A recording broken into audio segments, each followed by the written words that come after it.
Salam jumpa, Ibu Bapa, Saudara-saudari yang terkasih dalam Kristus. Sesaat lagi kita akan mendengarkan renungan harian dari Romo David Lemewu MGR. Mari kita siapkan hati dan selamat mendengarkan. Firman-Mu Tuhan, berita bagi kakiku, sabda yang hidup, terang bagi jalanku.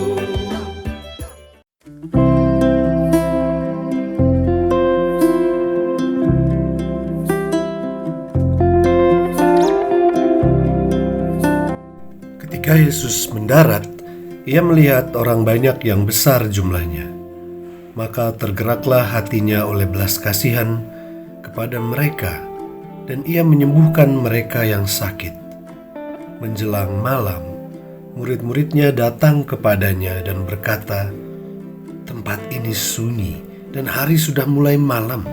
Suruhlah orang banyak itu pergi, supaya mereka dapat membeli makanan di desa-desa." Tetapi Yesus berkata kepada mereka, "Tidak perlu mereka pergi, kamu harus memberi mereka makan." Jawab mereka, "Yang ada pada kami di sini hanya 5 roti dan 2 ikan."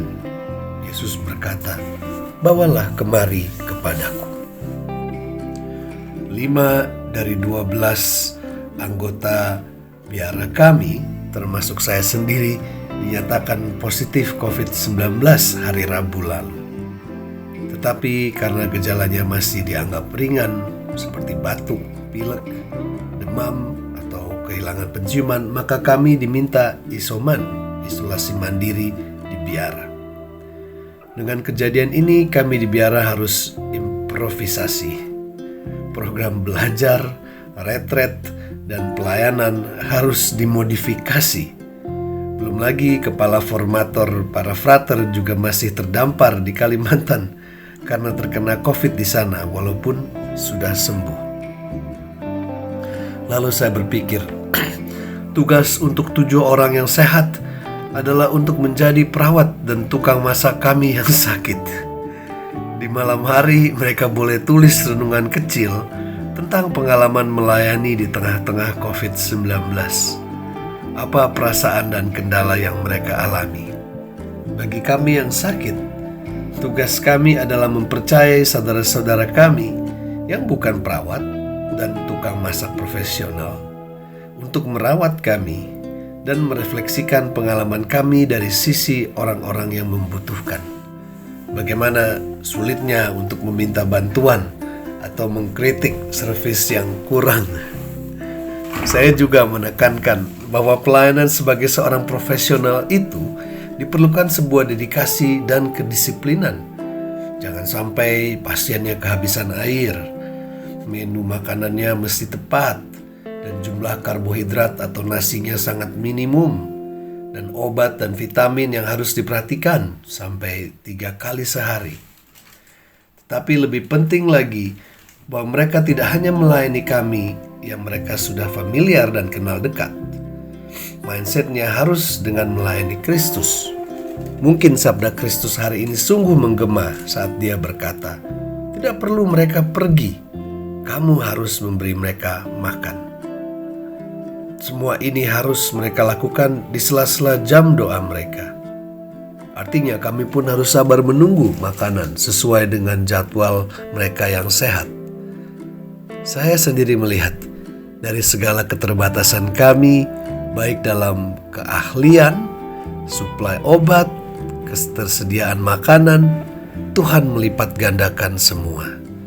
Di kesempatan ini, saya mau mengucapkan terima kasih bagi Bapak, Ibu, dan saudara-saudari terkasih yang sudah bermurah hati untuk membantu dan mendoakan kami semua. Kami belum sembuh total. Bahkan yang sehat hari ini harus tes ulang. Semoga Tuhan selalu melipat gandakan usaha kita yang kecil dalam menanggulangi COVID-19 ini.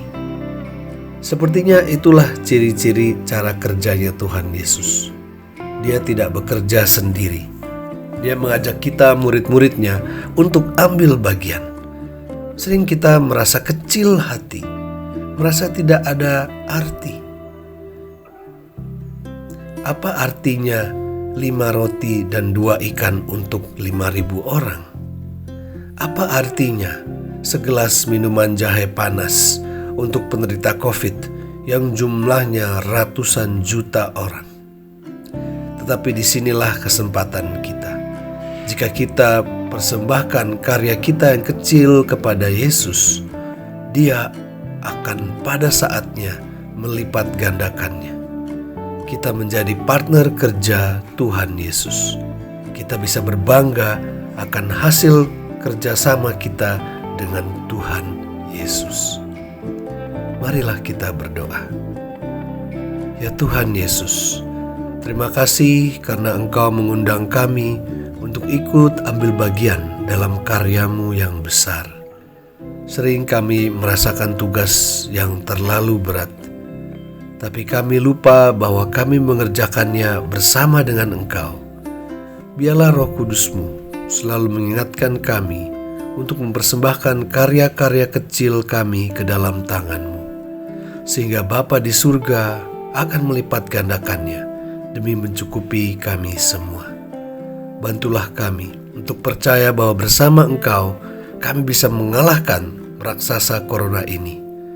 Semua demi kemuliaan nama-Mu. Amin.